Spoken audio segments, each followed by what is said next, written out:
Start. सभापति महोदय, हमारा यह देश विश्व का सबसे बड़ा लोकतांत्रिक देश है। इसके लोकतांत्रिक स्वरूप को बनाए रखने के लिए हमें निरंतर प्रयास करने होंगे। इस देश के प्रत्येक नागरिक का यह कर्तव्य है कि वह सिर्फ अपने स्वार्थ के ही बारे में ना सोचकर देश के हित में कार्य करे, क्योंकि देश हित से बढ़कर और कोई कार्य नहीं होता और यही प्रमुख है, यही लोकतंत्र का आधार भी है। इससे हमारा देश निरंतर प्रगति की ओर बढ़ेगा, साथ ही हमारे लोकतंत्र की जड़ें मजबूत होंगी। जब तक देश के समस्त नागरिक अपने कर्तव्य के प्रति पूर्ण सजग नहीं होंगे, तब तक देश प्रगति नहीं कर सकेगा। इसलिए सभी दलों को एक साथ मिलजुल कर कार्य करना होगा।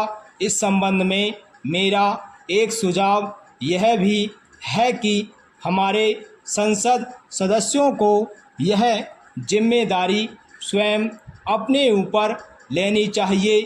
हमारे दोनों सदनों के सदस्यों को चाहिए कि वे गांव-गांव में जाकर सरकार द्वारा किसानों और गरीबों के लिए चलाई जा रही योजनाओं के विषय में पूर्ण जानकारी दें। इससे हमारा देश प्रगति करते हुए अपना पूर्ण विकास कर सकेगा।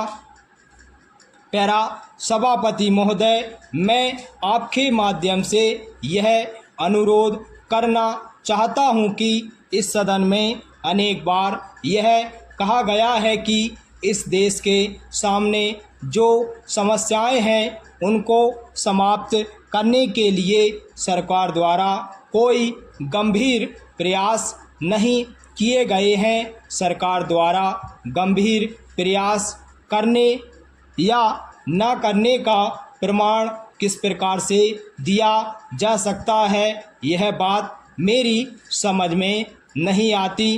कुछ वर्ष पूर्व देश के कई हिस्सों में यह चर्चा का विषय बन गया था कि देश के सभी लोगों को आपस में सहयोग करना चाहिए, सभी दलों को आपस में मिलजुल कर कार्य करना चाहिए।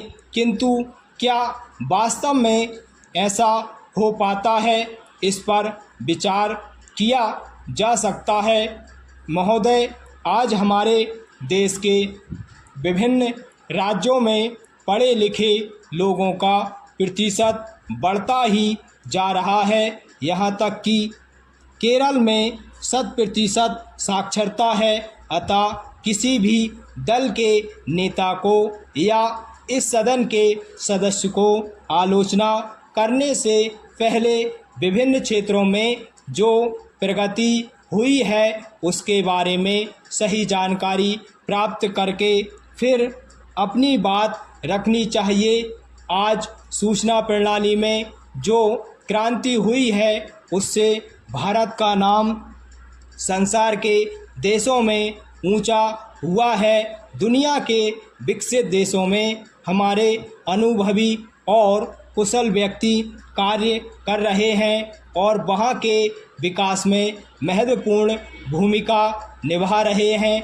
आज देश में पढ़े लिखे लोगों की संख्या पहले की अपेक्षा 3 गुना अधिक हो गई है। यह सब सरकार द्वारा किए गए प्रयासों का ही नतीजा है। शिक्षित युवकों के लिए रोजगार के अवसर भी पैदा करने की दिशा में सरकार प्रयत्नशील है। युवकों को केवल शिक्षा देने से कोई भी सरकार अपने कर्तव्य से मुक्त नहीं हो सकती। उन्हें रोजगार के भी समुचित अवसर उपलब्ध कराने की आवश्यकता है।